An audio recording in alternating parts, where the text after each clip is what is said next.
Hi, my name's John Dick, and I'm here to explain to you how unarmed combat works in SCUM.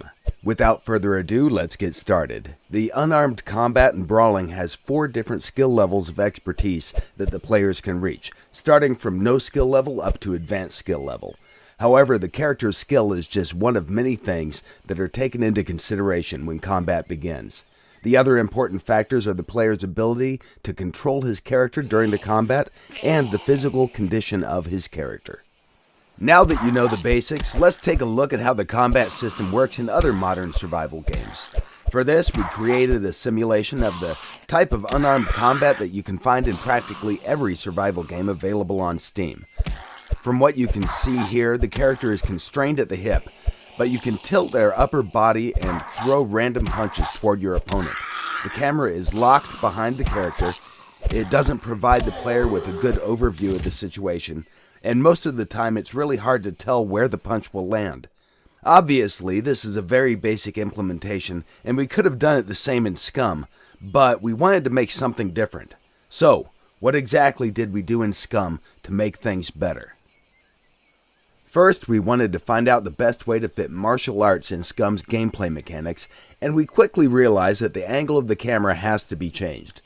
The free camera view not only provides players with a better overview of the situation, it also helps when you have to engage multiple opponents at the same time. The game also provides a first-person perspective camera for the combat mode, and everything works well there too. Once you enter combat, you'll be able to perform different moves and attacks. For example, you can try to circle around your opponent and control the fight from a distance. During the combat, you can defend yourself or attack. From defensive moves, you can use block or dodge, and from the attacks, you can choose kicks, punches, and combo moves. A dodge is used when you want to outmaneuver your opponent and then strike back in a counterattack with a different combination of punches and kicks. With the left mouse button, you can perform punches. With the right mouse button, you can do kicks.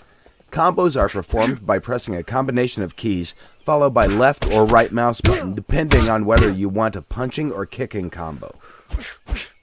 The skill level of your character will define types of moves your character will use during the combat.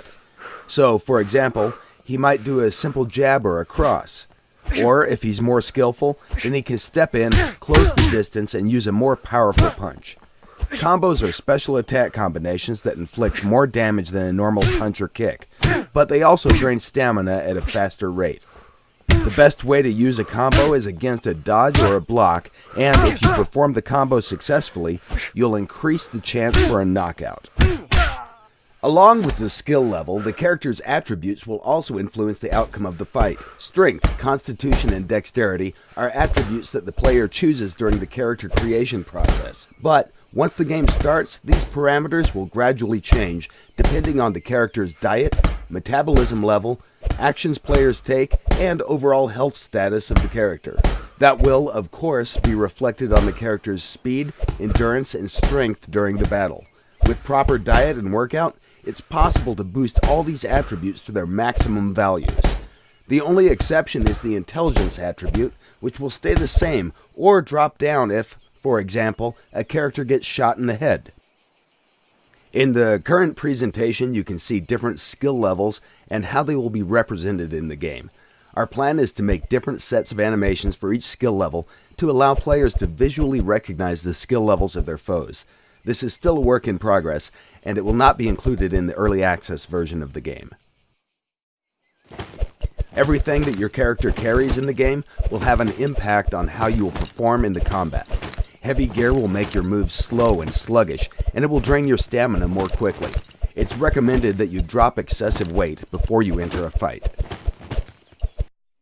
The combat skill can be effectively used against other players, NPCs, and it can be used against animals too.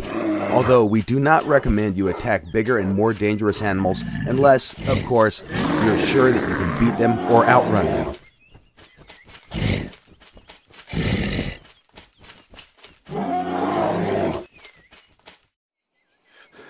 In short, these were the basics about SCUM unarmed combat skill, and everything you saw is still a work in progress. We aim for further optimization of the combat process to make it more fluid and enjoyable. Future plans are to replace mocaps with more realistic animations. to make hit reactions for blocks, and because our system is modular, once everything is set up, we plan to include other martial arts as additional combat skills that players will be able to choose. We hope you have enjoyed this presentation, and if you want to find out more about SCUM, be sure to follow us on Facebook, Twitter, or our dev blog on scumgame.com.